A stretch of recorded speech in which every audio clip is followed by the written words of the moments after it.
up there. And here we are Nice. now. I think he's coming out now and will address the nation through those microphones. Good morning. I said most of what I wished to say when I had the opportunity of speaking last evening, but perhaps there are just one or two things that it would be appropriate to add this morning. It has been an immense privilege to serve as Prime Minister of the United Kingdom over the last 6.5 years. It's a privilege that comes to very few people, and it's a very precious privilege indeed. I hope as I leave Downing Street this morning that I can say with some accuracy that the country is in far better shape than it was when I entered Downing Street. The economy is booming, interest rates low, inflation low, unemployment falling, the growth pattern is well set, the health service is expanding, the education service is improving, and the crime statistics are falling. All of those, I think, are benevolent improvements in the interests of all the people of this country. I believe that the incoming government, to whom I repeat my warm congratulations upon their success, the incoming government will inherit the most benevolent set of economic statistics of any incoming government since before the First World War. I hope very much in the interest of the whole British nation that they're successful in retaining this economy in the future. If I may, I would like to clear up one area of speculation that I know has been abroad a little over the last few days. I have been a Member of Parliament for 18 years. I've been a member of the government for 14 years, a member of the Cabinet for 10 years, and Prime Minister since 1990. When the curtain falls, it's time to get off the stage, and that is what I propose to do. I shall therefore advise my parliamentary colleagues that I believe that it would be appropriate for them to consider the selection of a new leader of the Conservative Party to lead the party through opposition during the years that lie immediately ahead. This will necessarily take a little while to organise. Parliament must meet, and the members of Parliament must make their own consideration of this matter. Naturally, I shall remain at the service of the party during what I hope will be a reasonably brief interregnum. I'd just like, if I may, to add one final thought. During the 6.5 years that I have been in Downing Street, there have been innumerable personal kindnesses from huge numbers of people, many of whom I have never met and never heard from except by way of their individual kindness. I'd like to take this opportunity, if I may, of extending my thanks to them and the other millions of people in the British nation who've always given me their trust and the kindnesses to which I refer. I hope, if you will forgive me, I will say no more this morning. I believe, as you know, I have an appointment with Her Majesty the Queen in a few moments to tender my resignation so that a new government may then be formally appointed. I propose to see Her Majesty in just a few moments. The second reason I'll say no more now is that after that I hope that Norma and I will be able, with the children, to get to the Oval in time for lunch and for some cricket this afternoon. Thank you all very much indeed. Thank you. What a characteristic final word from the Prime Minister. He's going to go and watch some cricket. And what a gracious statement, and what an important piece of political news he has just delivered to us. He said he is going to get off the stage. There's Brown Mawhinney behind him, the chairman of the party. He is going to leave the stage as soon as he can comfortably do it and as soon as the party can allow him to do so. He is not going to stay on, as some of his backbench colleagues would like him to do. The battle for the leadership will be on very soon indeed. He said, too, bullishly, that he's bequeathed a benevolent inheritance to his successors, and he offered Tony Blair again warm congratulations. He now leaves Downing Street for the last time, turns out into Whitehall, and then he will go up to Buckingham Palace. This is the shot from the ITN helicopter as he goes up Whitehall left, and I think he'll go in through Horse Guards and then up the Mall towards Buckingham Palace. led for the last time in his political career by the regulation police, outriders, the security men behind him who will not be behind him once he becomes an ordinary citizen. But you notice too that although he's Prime Minister, he's not in such a hurry as some leaders are in other countries that he breaks the normal rules of the road. He waits there for the traffic to flow.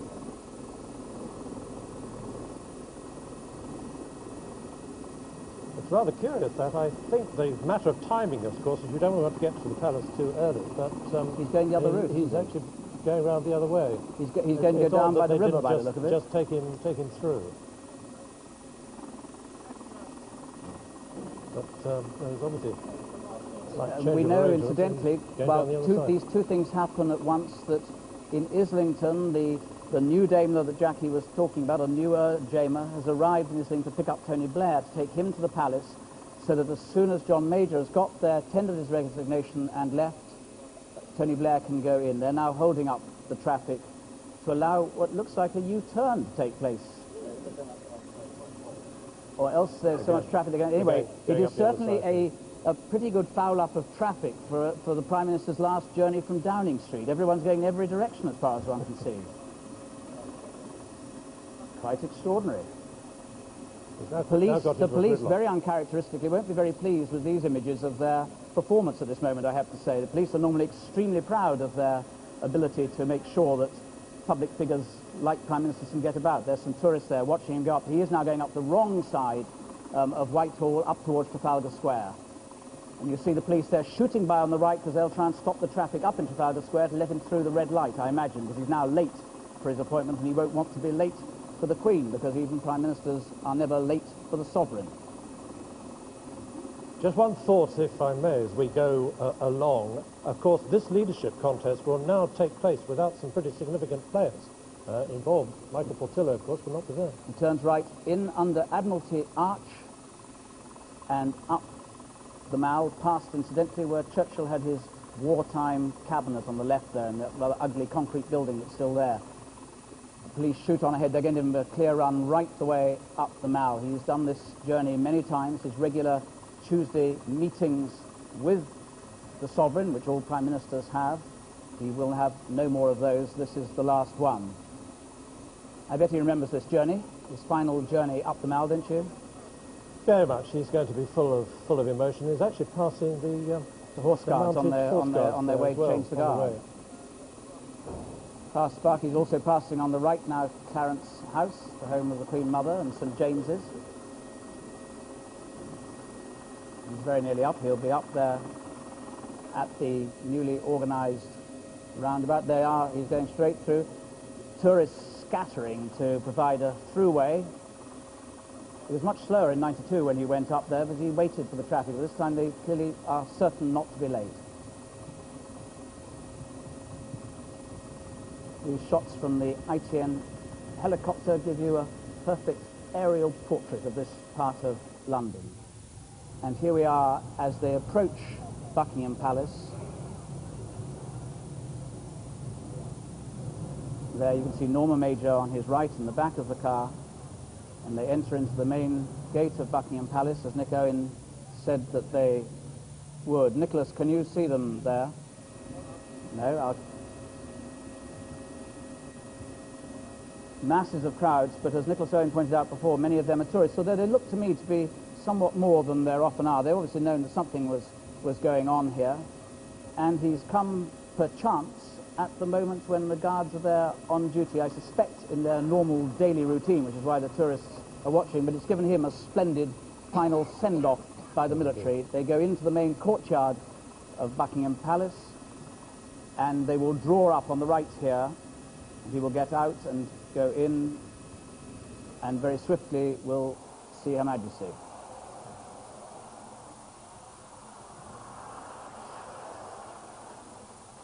It's the last of many audiences, of course. He comes here once a week, but not quite under these circumstances. And remember how long he served. Longer than Attlee, longer than Lloyd George, almost as long as Baldwin, his hero, and very nearly as long as Macmillan. It's been a long period of office, relatively, for a British Prime Minister in the 20th century. And it's very clear, Jonathan, wasn't it, from what he said in Downing Street, that he wants his place in history to be remembered. He stressed all the things that he felt had gone right. He said that he'd bequeathed that. Here we are, Islington, looking out of the house, the family looking down. I think below they're looking at the cameras. It's some other children, isn't it, from next door? It must be. But they voted Labour, as you can see. No, that's the family house. It's other children, yes. Maybe other children. It's certainly not Ewan, but it may be one of the two younger ones, or two of the two younger ones. Joe, sorry, I'm not familiar with the two little ones, because quite rightly they've been kept out of the public gaze before. I think today you are familiar with one of them. She's just dressed up so that she can go to Downing Street. I think on the left you'll find that is Catherine Blair. That is Catherine? Yes, I believe so. She looks slightly different than she did when she came out to fetch the newspapers this morning, when she was wearing a green T-shirt and a pair of black leggings. She's looking very confident and assured, isn't she, watching the scene? Yes. Now, I would hazard a guess and say the little girl next to her is probably her first cousin. Sorry, I can hardly hear you because there are other voices piling in all around you. I know that I would hazard a guess and say that the other small child next to her in the spotted red dress is probably her cousin. They're waving at us now. I'm afraid they're stealing the show without any doubt. They're behaving in truly regal fashion. That's it. Oh no, go back. Come away, someone's saying. Enough of that. Yes, but they've been fascinated all morning by precisely what's going on in their street. I don't think they've ever seen anything quite like it. There are about 300 or 400 people at one end of the street. They're the public. And at the other end of the street, we've got all the neighbours from all the houses. I haven't spotted Margaret Hodge there. She's the MP for Barking. She lives about 3 doors up. I spoke to her a couple of days ago and she said she'd try and be here. We're expecting the Blair children certainly to leave. We're expecting the Blair children to leave fairly shortly. They're supposed to go straight to Downing Street. And okay. Just we'll pause there. We'll be back with you very soon. But the handover of power now is underway, and you can see that we're going to see number 10 here. John Major's left. We can't see it, but he has. He's gone now. He's up at Buckingham Palace, and before long the Prime Minister will be moving into number 10 after going to Buckingham Palace. We'll be there. Just join us again in a few minutes.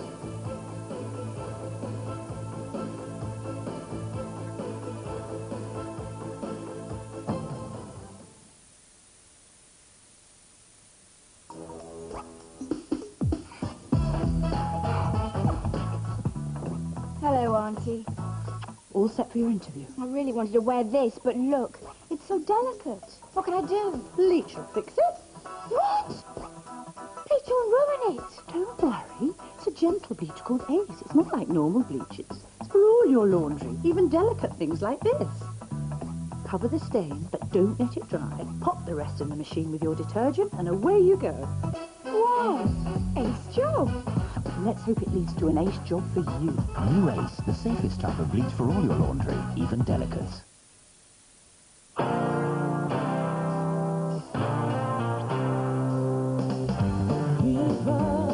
Take time out to discover new Viva Color, Weller's first permanent color with a color vitalizer. It uses ingredients found naturally in hair itself to vitalize your hair. The result? Lasting radiant color and brilliant shine. Put the life back into your hair. Add vitality to your life. Discover the secret with Viva Color, new from Weller. Because Kellogg's All Bran is now even better, we're calling it Kellogg's All Bran Plus. It's now the only cereal with added calcium and vitamin C and E. Plus calcium to help build healthy bones. Plus vitamin C to help sustain a healthy immune system. Plus vitamin E to help maintain a healthy heart. Which altogether leaves you feeling on top of the world! Kellogg's All Bran Plus, a better way to help you stay healthy on the inside. Do you know you can put your hair at risk every time you wash it? Surprised? Hair is most fragile when it's wet. Just combing can break it. Pantene Pro V can help. It actually makes hair stronger, so it breaks less. Pro-vitamin B5 nourishes at the root and penetrates all the way to the tip. Pantene gives hair a healthy-looking shine and makes it stronger. Pantene Pro V, for hair that looks so healthy it shines. Stronger hair breaks less.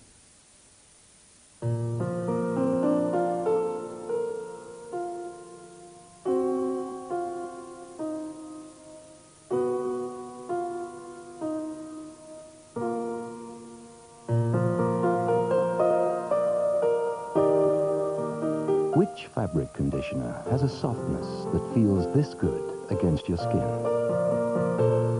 Everybody feels good in Lenore. Sarah Thomas has discovered a foundation that covers like a liquid, but comes in a powder. Simply Powder Foundation, new from CoverGirl.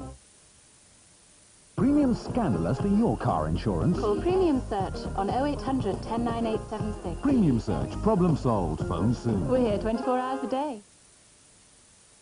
You want good meal ideas, but can't think what to do.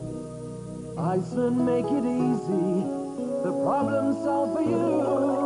It's an Iceland's family favorite. Would you know they're all in? Bernard Matthews Golden Drummers half price. Iceland cones have 50p off. And McVitie's American Dream Florida Orange Pie, that's half price too. Iceland make it easy. For Mum.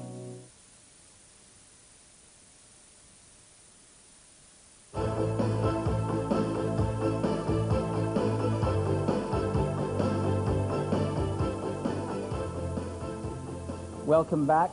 John Major has said that he will now stand down as leader of his party. He'll go as soon as his party wants him to go, so there'll be a leadership race underway, although of course he will stay, and he said he would be as helpful as he could on the backbenches, which reminds one that Edward Heath, who is now 80 and the father of the House, has stayed in Parliament for 5 parliaments since his own defeat as Prime Minister, so John Major may be a backbencher for some time. Back now, let's go to Islington and Joe Andrews there. Hello. The children have gone. No, they are actually still at the window. Just a minute ago, Catherine poked her head out again. This time she had on a blue baseball hat to match her outfit. You may just be catching a glimpse of her there now, still staring in some wonder at the throngs of press beneath her. And are we getting any sense of when he is coming out, or are you in the dark as we are? We have a Jaguar outside the house. You can't see it at the moment. It's parked just off on the pavement. I think you're probably getting it in shot right now. Let's start. That's the Jaguar that Jackie Ashley said was the one that the Prime Minister did have, which is the new one, the green one, which we've actually seen the Prime Minister on occasions. And John Major, who I suspect at this moment is ceasing to be Prime Minister in Buckingham Palace, has been given the loan or the provision of a rather older car, presumably to take him, as he said, to the Oval, where he's going to watch some cricket this afternoon. But Tony Blair goes from here to Buckingham Palace. When he has taken up the seals of office, he's then going to, sometime we think today, announce the key members of his cabinet. We're talking about it as being a sort of, rather like a board of directors, Mike. Yes, the people we expect to see going in today will be John Prescott. He'll have a talk with him, Robin Cook, Jack Straw, Gordon Brown, of course, and Margaret Beckett, I think, who's also going to be a key member of the inner cabinet. Let's go to Buckingham Palace. Nicholas Owen, what's happening there? Can you tell us? Well, I think he went in, I don't know about you, Jonathan, it looks like 11:33, and John Major is still inside there. I hope you saw the shot, the first time we've ever seen inside that quadrangle. Did you see that? We saw it. It was a first, and we saw it very clearly, both from a helicopter and from low down. We saw him get out of the Daimler and go in through the formal entrance that is used when you're a public. Indeed, you go through the King's Door, as they call it, and presumably the Prime Minister. Well, is he still the Prime Minister? Perhaps he's already told the Queen that he isn't by now. Of course, we don't know exactly what they say to each other. Like the weekly audience, everything inside is confidential. But there is quite a big crowd. Well, you can see it. A very big crowd, in fact, building up. Everybody now is getting the idea. Even the foreigners are getting the idea that this is a very, very historic occasion. I'm just I'm going over my shoulder, Jonathan, to make sure I don't miss those cars coming out again. Absolutely. Quite rightly, too. They're not out yet, and Tony Blair has not yet, I can tell you, left Islington, so it's going to be some time before he gets to Buckingham Palace, because it's quite a tortuous journey down from Islington. So we'll wait and see and hope that we can follow the story as it unfolds. We'll be back with you, Nicholas, and go back now to Joe Andrews outside Tony Blair's house in Islington, where we are still waiting, Joe.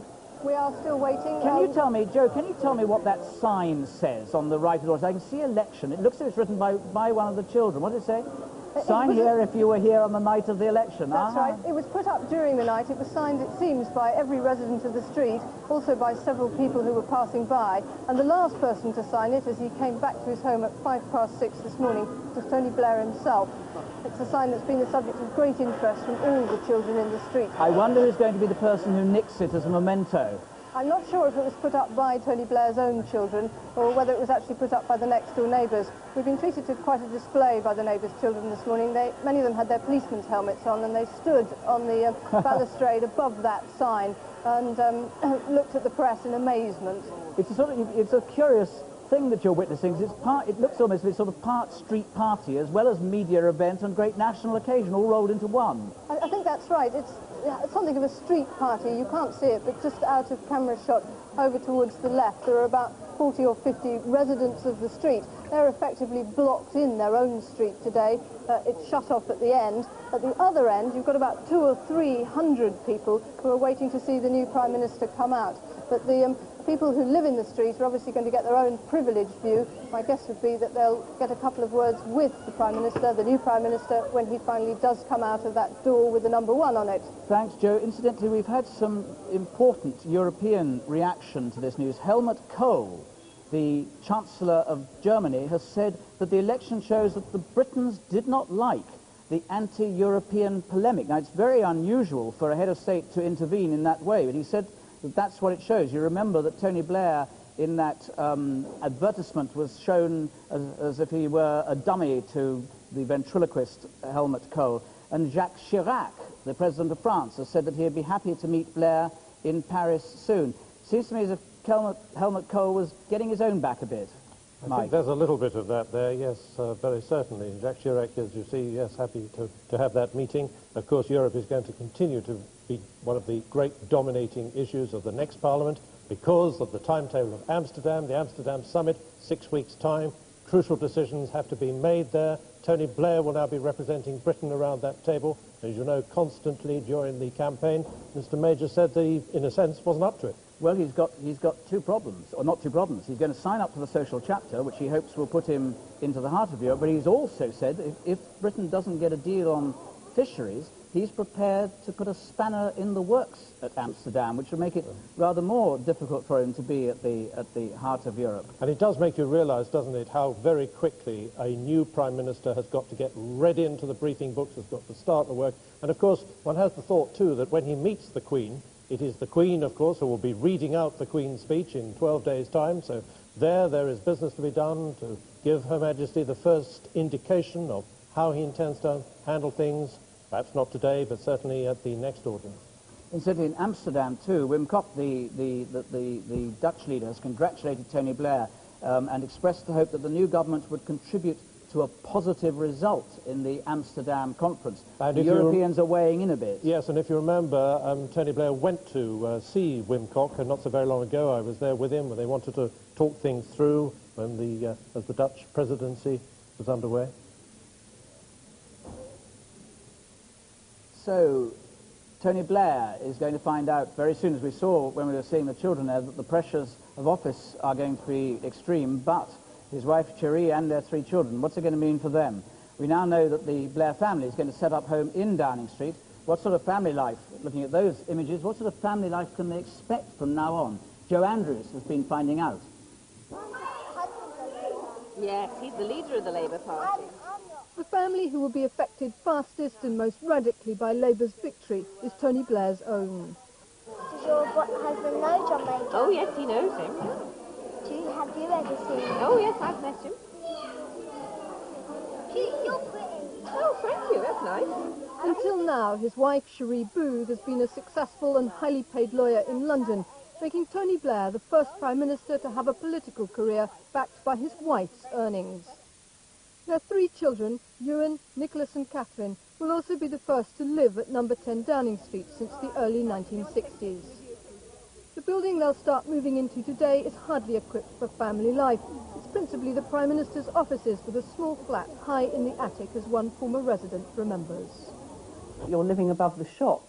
The flat at the top of the house where the Prime Minister has his living quarters is very much part of the whole house, which is dominated by the office. I think you'd have to be pretty firm at shutting the front door of the flat and say, thus far and no further, to all the civil servants and political people who were working downstairs. Or you'd find that government was going on in the kitchen as well as in the offices. Lady Jay, a friend of the Blair family, knows Downing Street well. Her father, then Jim Callaghan, was the last Labour Prime Minister to live there. I would have thought it would breathe a nice breath of fresh air into those rather stuffy staircases and corridors if there were a few children's voices heard around. Plans to extend the flat, most recently used by the Majors, are already underway. It will be some weeks, though, before it's ready for the Blair family. The children will also get the use of the shared garden at the back of number 10. 10 years ago, Emily, daughter of Nigel Lawson, then Chancellor of the Exchequer, seemed unmoved by the person pouring her orange juice. And then there's also the Prime Minister's rambling country house, Chequers. It is the most wonderful house. It's got this wonderful indoor swimming pool and wonderful grounds. The people who looked after the house, certainly when we used to go there, were always very friendly and very accepting of children racing about. So I would imagine that would be a great lease of life and a great lung for them to get away there at weekends. Every good wish. Thank you for coming. But it's around Cherie Booth that much of the interest will revolve. She's campaigned entirely traditionally for her husband, shaking hands with thousands of strangers. On fighting amongst themselves, they cannot fight for the interests of this country. That's no good for Britain. Loyally applauding the same speech over and over again, and perhaps inevitably getting lost in the crush behind her husband. So far, she's successfully steered a narrow path between the entirely domestic picture of Norma Major and the interfering image that has cursed America's First Lady, Hillary Clinton. But Cherie Booth is a first for British politics. The first Prime Minister's wife to be a full-time working mother, a barrister specialising in employment and education cases, who says firmly she will go on working while her husband is in Downing Street. Many fellow lawyers think privately that it will be very difficult, as cases might conflict with her husband's policies. But her close friend, another successful lawyer, Maggie Ray, says she can do it. She's very aware of the position of women in society. She's very aware of the stresses and strains and difficulties of being a working mother. And I believe strongly that she wants to show that you can be a working mother, married to someone who has a very high-profile career, and that you don't have to give it up simply because he's got a very high-profile career. It's been a steep learning curve for Cherie Booth. In less than 3 years, she's gone from being simply married to an opposition spokesman to becoming the Prime Minister's well-turned-out wife. Just 2 weeks ago, she was voted Legal Personality of the Year. But it hasn't been a simple transformation for her. It has been difficult. I don't think she would pretend it's been easy. She has no wish, of course, to be a political wife, and she's made that very clear. Her major priority, and it's always been her major priority, is to keep her privacy, the family's privacy, her privacy, and their welfare at the top of her agenda. She clearly wants Downing Street to make as little difference as possible to the way she runs her life. I'm going to be going to work and looking after my children. So I think I'll probably have a very busy life, don't you? And would you give up your job? Oh, no. No. I think I'm too young to retire. And she's certainly not going to retire. She's going to, in a couple of weeks' time, serve as a judge. And she's certainly not going to get very much privacy, at least for the moment, judging by the scenes here. This is Islington from the air, from the ITN helicopter, on a day when there is no privacy for the Blairs. Islington, that is now, that part of Islington, a middle-class area, used to be some time ago not the place where the middle classes live, but now, like a lot of London, gentrified. But of course, actually, it became a campaign issue over the whole issue of the schooling, and Mr. Major and others constantly saying, why wouldn't the Blairs send their children to the schools in Islington, and making a political point out of that, which I think may have hurt a bit, because the decision over the children was obviously a very difficult one. Let's ask Joe about that. I mean, Cherie has had a somewhat rough time, partly because of the children, Joe, and partly, too, if you can hear me. Can you hear me all right? No, she can't hear me. So not only has she had quite a rough time, but also the media generally hasn't been that warm towards her. They don't half put the spotlight on someone who's suddenly thrust into the public gaze through no fault of her own. So I think, actually, she's earned a lot of respect. That is my impression, that as the campaign has gone on, that as she has seen, as it were, to work herself into this role more and more and more, I think that has stopped to the point where she now does command much more respect, I think, than was given to her at the start. I would like to be able to talk to Jo, but I know that our helicopter is right above her. Just in fact, like our helicopter, I think, was quite close over Downing Street when the Prime Minister, when John Major was speaking, which makes it very difficult for a reporter on the ground to hear what someone from the studio is saying to you. So we can't talk to you, Jo, unless you... Can you hear me or not? Yes, I can hear you. Jo, you can. Good. We were talking about Cherie Blair. You've been sort of with her quite a lot. How do you think she's going to adjust to this life? I think you're asking me how Cherie Blair is going to cope with the next few weeks and indeed the next few years. You've got it. Yes. That's it. But you can't answer. We've obviously lost you. Never mind. We'll get the answer sometime, I expect. If not, we'll lose it because events will take over. I can only hear you shouting over Dimbleby's question. Those are the usual technical problems you get when there are helicopters and lines and links and all the rest of it. Anyway, we will still wait here for a while for Tony Blair to come out, and also waiting for John Major to leave the palace. Incidentally, Paddy Ashdown has spoken about John Major, who's in the palace at this moment, and has said, Mr. Major's fought an honourable and almost lonely campaign. I admire his determination and personal courage. He is a decent and honourable man, and he adds, leading a terrible party. Well, given there's been a lot of personal frisson between Mr. Ashdown and Mr. Major in the House of Commons, that's a handsome comment to the departing Prime Minister from Paddy Ashdown. Here we are, seen behind us again, outside the House. Nothing there happening. Except we saw the motorcycle escort lining up there, so obviously they're getting ready. They will precede the green Prime Ministerial Jaguar as he goes down to the palace. Which may mean that he gets down in slightly faster time than he would do if he took the normal route. Because it's rather a twisting route. He has to go. He goes through a series of his own members of his party's constituencies. Chris Smith, of course, is the constituency MP in the area. He goes right through the heart of Islington, down through Finsbury. Then he'll go down to Holborn, St Pancras, quite near to us here in ITN. Then he goes south towards the river, past the Inns of Court, and we'll see him do all of that. But it might be at some speed, and he'll finally get to Buckingham Palace. Having gone along the Mall and around. Alistair, you wanted to say? I was just going to pick up on the fact that, even if you're the leader of the party, you still have to have the posters for your local candidate, Chris Smith, in Islington South. But intriguingly, of course, he's penciled in for the health job, but there has been some speculation whether or not he's going to get it. But it's interesting, if he lived just a few miles up the road, whether he'd be as comfortable having the poster for the Islington North candidate, Jeremy Corbyn, from the other side of the Labour Party, and there couldn't be a more intriguing bit of political geography than that. Very good thought, but my guess is that in the name of party unity he would put up maybe Jeremy Corbyn, just one, not two. Here is the view from the top. You can see the Jaguar waiting there, the press waiting there, the Blair family waiting there, inside and invisible, the neighbours waiting down the road, all of us waiting for what is a historic journey for Mr. Blair. But he's not hurrying. He's obviously got an exact timetable. These things aren't accidental. He knows that he's got to be, and the staff know that he's got to be at Buckingham Palace at a particular time when the Queen will be ready to greet him, and not before that.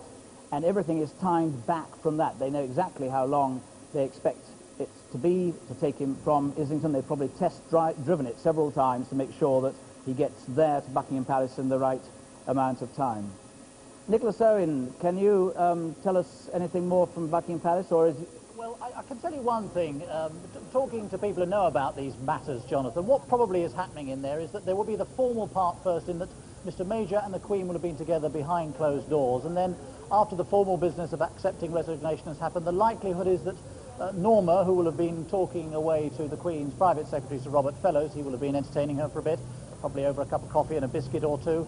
And then Norma Major will be brought in and she can join in the conversation. So there'll be the Queen, John and Norma Major. No doubt they've got a few things to say after all the years that the Prime Minister has been coming to Buckingham Palace. And Norma, of course, knows the Queen well and has met the Queen many times. I read somewhere, probably scurrilously, that the Buckingham Palace staff, not particularly fond of, but the rather recent convention of the Prime Minister's wives accompanying him on these occasions, because they find it rather difficult having to look after the spouse.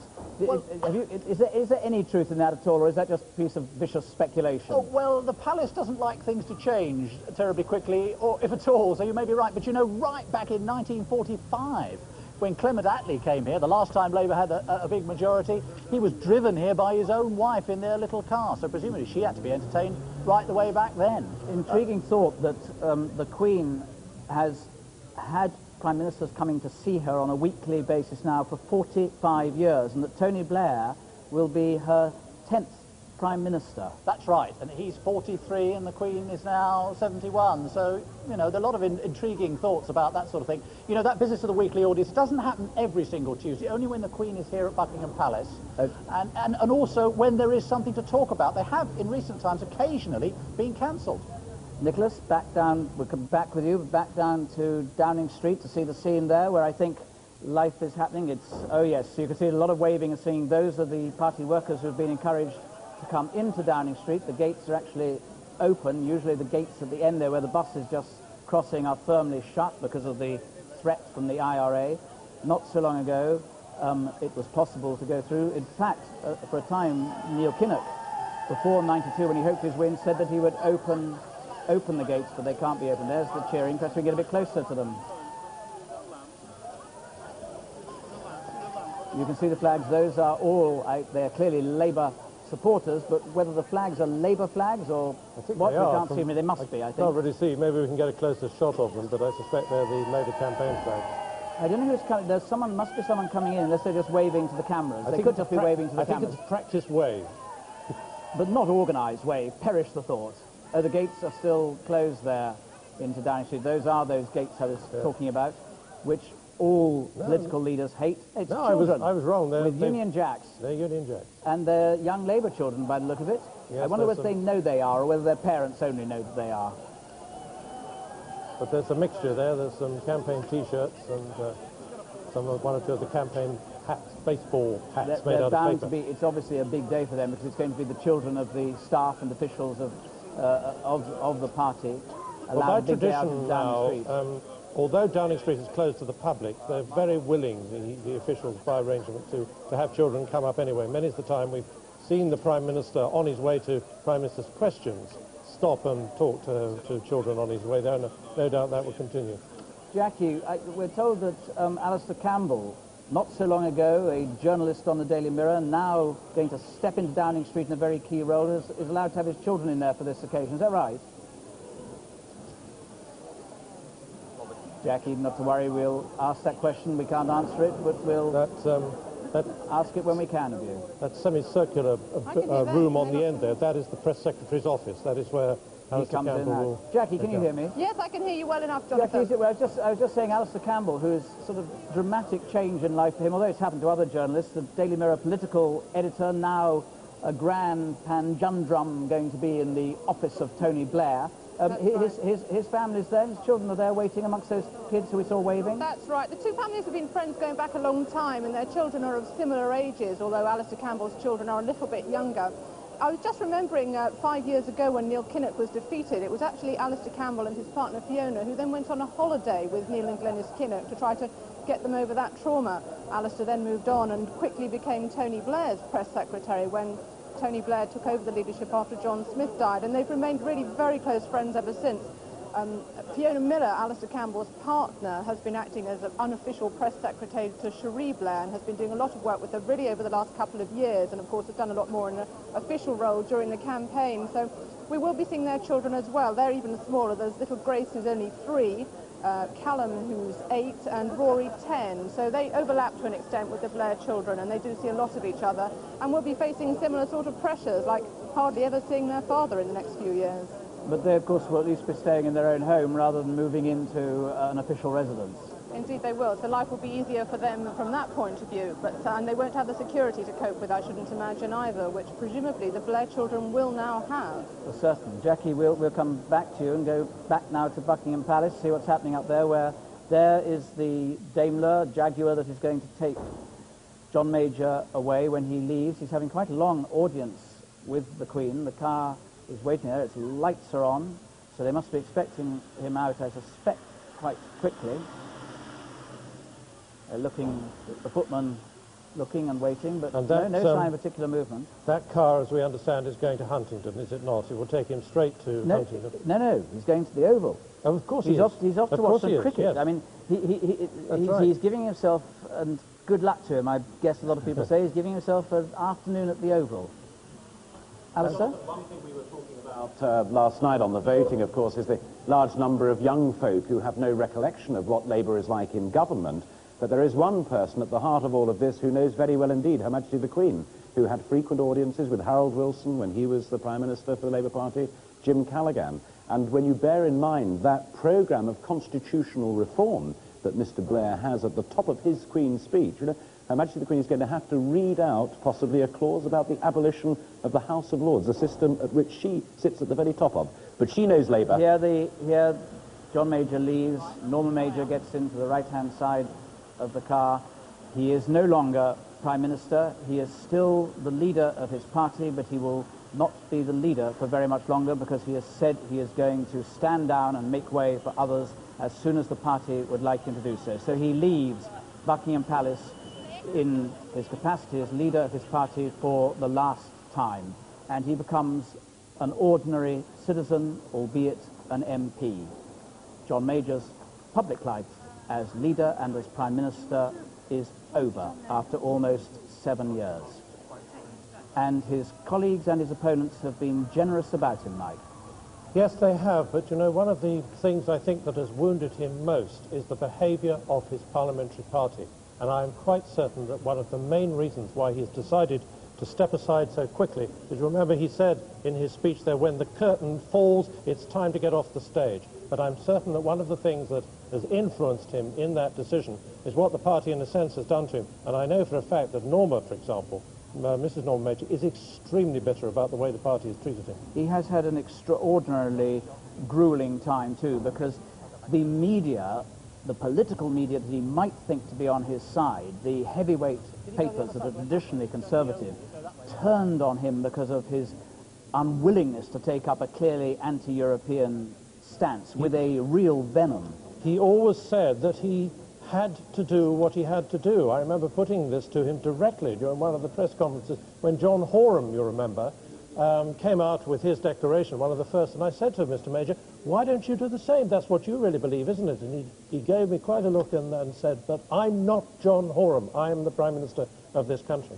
And that was part of that before, that extraordinarily powerful statement when he put his hands together and said, don't tie my hands. Don't bind my hands. Here we are again outside Islington, waiting for Tony Blair to leave. He must be going very soon now because, apart from anything else, it'll be getting close to lunchtime at the Palace. I think he's due...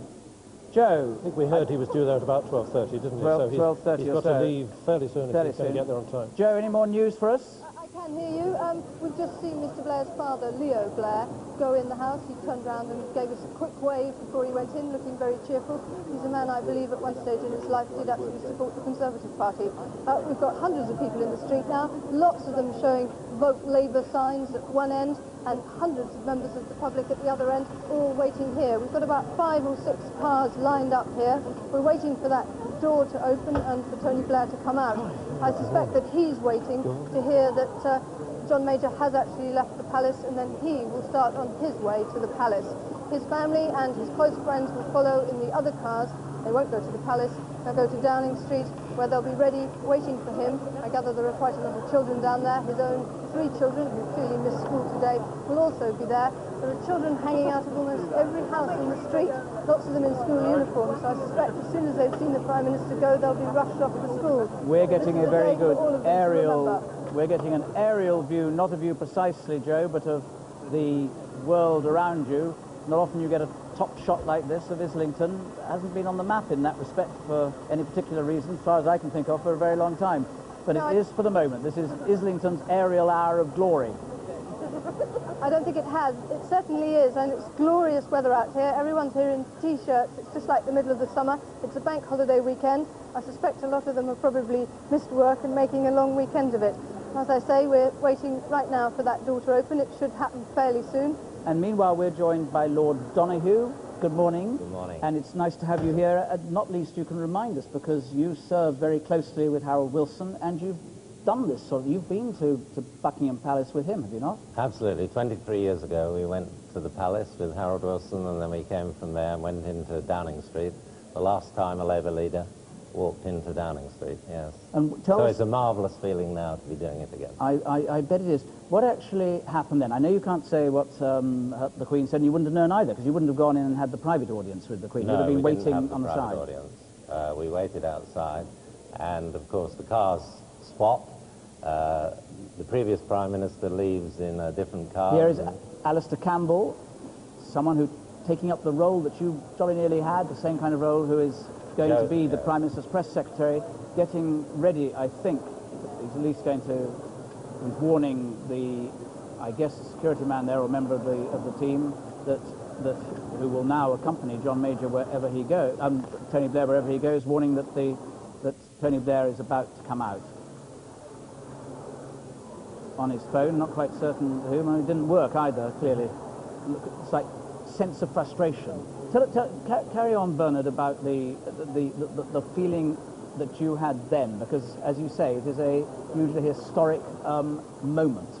Well, we went to the Palace, we waited outside, Harold Wilson came out and went into the former Prime Minister's car, and then we drove to number 10, and you walk in, and it's like walking into an old cathedral, you know, a very awesome atmosphere, and the staff, which some of the ladies were still weeping from waving goodbye to Ted Heath, and then they had to clap the new regime in. How extraordinary. It'd be nice to see you telling us about this.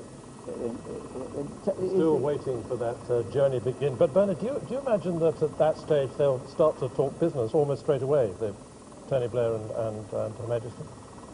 I would imagine, yes. He'll give her an outline. We'll hear what he intends to do. He will reply to her questions, basically. Now, and how well organised was it? Was it as smooth as could be? Did you just move in, apart from moving into a cathedral, with a machine that you just took over? Very smooth indeed. The civil service are all ready. They're ready with papers. You take over your rooms. I mean, Mrs. Blair will want to see the flat and so forth. But no, there's a very smooth takeover, and the machine moves into place with impressive efficiency and gives the same totally loyal support to the new man that they gave to the man who went out. Which is one of the reasons why an incoming party has to know exactly what it wants to do, otherwise the machine runs the show. Oh, the machine is very ready and leaves with the Prime Minister a file of matters pending for urgent decision. And that's when the Prime Minister's staff need to have a look at that and say, wait a minute, you might want to think about this one. Now, you had in those days what was often described as a kitchen cabinet, and sometimes it was quite a squabbling kitchen cabinet. Do all Prime Ministers acquire around them kitchen cabinets? I think all Prime Ministers need a Praetorian guard near them, yes. They're the Blair children, little ones taking pictures. I say little ones, they'd hate to be called little ones, and I hope they can't hear me saying it. There they are, baseball capped, watching the scene outside, a memorable occasion for them as their father's great day, looking out. I'm quite excited. I have half a feeling they might be listening to us, you know. I think they quite enjoy it. There'll be quite a party there. Very nice waving, anyway. with the young friend as well. Yes, they're right on cue. If you are listening to us, I hope you're enjoying your day. And here comes Alistair Campbell out again. The picture breaks up a bit, I'm afraid, but these things happen. Back to the aerial shot of the same view. Bernard, there's Alistair again. And that's extraordinary. That is, of course, the same policeman who was with exactly. The Prime Minister. The team immediately transferred. It's one of those little signs. Immediate transfer, and Alistair Campbell shook hands with him for the first time. Here they come. Tony and Cherie Blair leaving their house for Buckingham Palace. Waving to the children upstairs.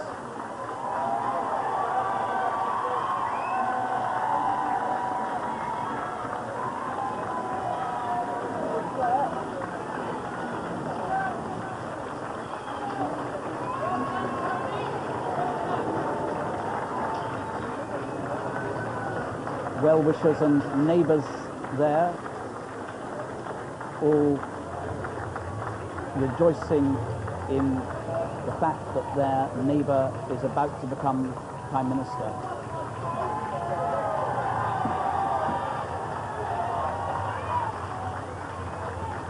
Just he's enjoying now the lost moment. he's lost Rebler. I think he's trying to finally bring her back to the car. I think he feels we ought to be getting on, but no, he's pumped an awful lot of hands the last few days, and he's got that American way of doing it, of putting one hand over the other as he waves and moves himself along, almost pushed along by the crowd. I'm sure Her Majesty won't mind if he's a minute or two late, because she'll understand that he's enjoying this.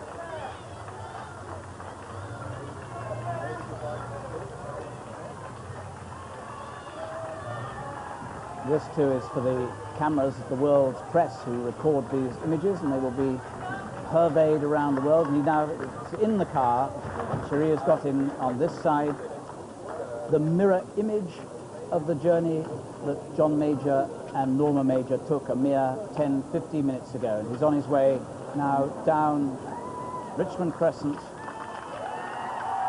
through the Barnsbury Conservation Area on his way to Buckingham Palace. Past well-wishers there. In the street is being cleared. No, they're going to get out. No. This is true walkabout. This is the kind of thing. This is prime ministerial, presidential stuff. It's the kind of thing that made Gorbachev. Do you remember President Gorbachev so extraordinarily popular when he came to London? He got out of the car. No one thought he'd do it. This Russian leader going to do it. Well, not so surprising for a Labour leader. I guess it wasn't quite in the script. It wasn't. You can tell it's not in the script. I imagine he had to talk rather firmly. And look how the police and the security men are immediately concerned, because he is their responsibility. In security terms, he is now their property, and he can only do actually what they say he can do. Isn't that right, Bernard? In terms of looking after yourself, you have to take the advice of the security officials around you if you're Prime Minister. Absolutely. I mean, they control those kind of matters, and I'm sure they would not have been happy with that. But clearly the habit of electioneering is very hard to give up. I mentioned there was a firm prime ministerial word to the driver, or prime minister to be word to the driver. It was stop. And also, I mean, it is one of those things, if it was a wet day, I wonder whether there would be so many people for so long. It's helped a lot, his May the 2nd, this beautiful May Day, isn't it? That you can be there in shirt sleeves, sunny day, Labour placards. They're going to get in again, and they're on their way. The motorcade, trying to find a way through now. Of course, because people have got into the street, it's more difficult to get through, because everyone, once the motorcade stopped, everyone gets in because they want to see a bit of the action. Well, it's a celebration. Also, he does attract young people. That was what was striking last night at the big party. To me, so many young people, enthusiastic. Well, there are a tremendous number, of course, of young MPs now in the House in their 20s and 30s. I think more than 200 are in their 20s or early 30s. The composition of the House, I'm sure when we get the statistics, will be demonstrated to be a lot younger because of the huge new Labour intake. Of course, so there is now the empty House, and there are the police outriders on their way. They will, I suspect, now clear the road. Yes, you can see the one in the roundabout there, stopping the traffic to make sure that Tony Blair, soon to be Prime Minister, has a pretty clear run down to Buckingham Palace. He goes down through Finsbury Park until he gets down to Holborn and St Pancras, through two of his what were shadow cabinet colleagues, Chris Smith's seat, Islington, and Frank Dobson's seat in St Pancras.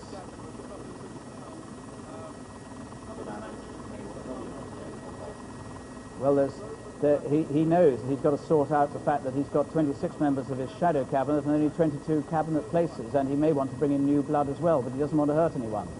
The usual problem for Prime Minister. Yes, but he has such a mandate. If he wants to make changes and break the Labour Party convention, he can. He can do what he wants. He can do what he's won this election. But what his team are letting be known, as they say, is that he is going to be careful not to just chuck out those who might be thought to be thrown out because they're on the left of the party and are not happily sitting inside New Blairism. He's going to be careful about that. We'll see. Yes, now, if any of you can help me with exactly where he is, I'd be more than grateful. I know that he's going down towards the river, and I suspect that he is now going down towards Holborn and St Pancras. He's going at quite a steady pace.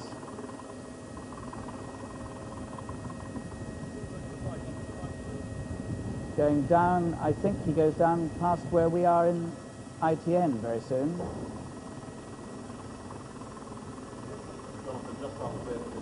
Being sorted out. You talked about young MPs.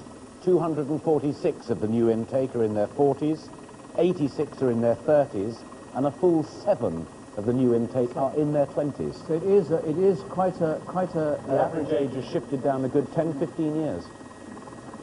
So there the traffic stop from now on. Tony Blair, when he is in prime ministerial mode, will expect to travel like this, but he has to get from one meeting to another swiftly and efficiently, and he will discover that despite the little ineptitude of the police earlier on with the Prime Minister, very uncharacteristic, that they are doing it in the normal way now. The British police are regarded by other police as the envy of the world, the traffic police, for the way they manage not to hold up the traffic too much like they do in some third world countries where people stop for an hour to let a president through.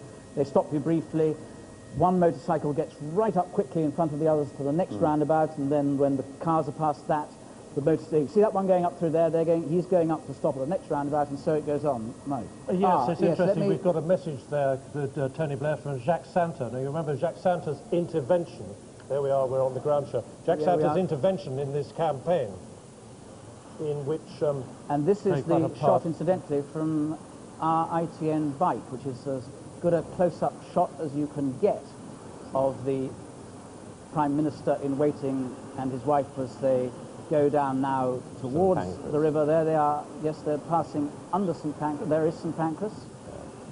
They will come out the other side and go down, either down Gray's Inn Road. Yes, Gray's Inn Road. He's going to be coming down past the New British Library and then be coming across the Euston Road. He's now going towards King's Cross. Yes. Yeah. He's going towards King's Cross. It's on the left. That's King's Cross to the left. Yep, there's the you can just the St Pancras station there. It's going up Midland Road, I think that's called, isn't it? He's coming right down. He's coming down. British Library on the right.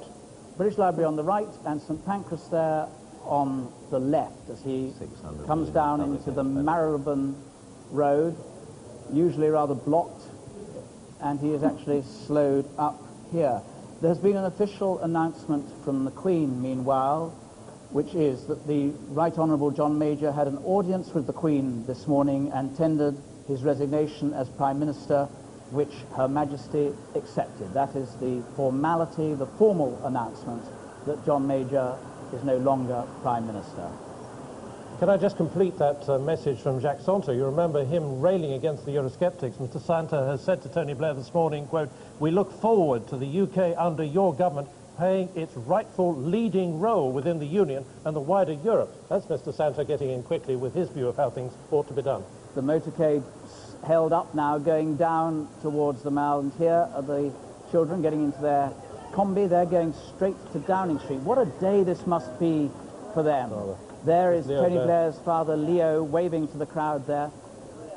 Tony Blair spoke movingly of his father in the early hours this morning and how he'd been such a source of strength and support to him.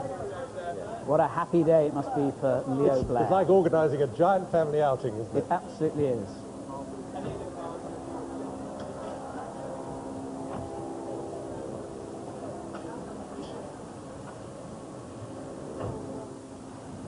Here is the Blair motorcade approaching Gower Street now, going down towards the river. He's got to get down towards, I don't know, I imagine they're taking a prearranged route, but the traffic here can be so unpredictable that they might shift it just to get around the odd traffic blocks.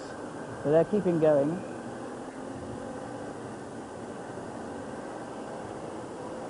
Anyone who can read exactly where they are there gets a prize for good eyesight. Well done, Alistair. Approaching the Euston underpass. Wonderfully unglamorous journey when you always think of the Mall and all the rest of it. It's the Euston underpass, unblocked for once. The building he's just going past on the right is the old headquarters of the National Union of Mine Workers. And he's now turned down Gower Street. University College London is on his left, and the University College Hospital is facing us just on the right. That elderly building there is part of the University College Hospital. There is University College, the corner of it,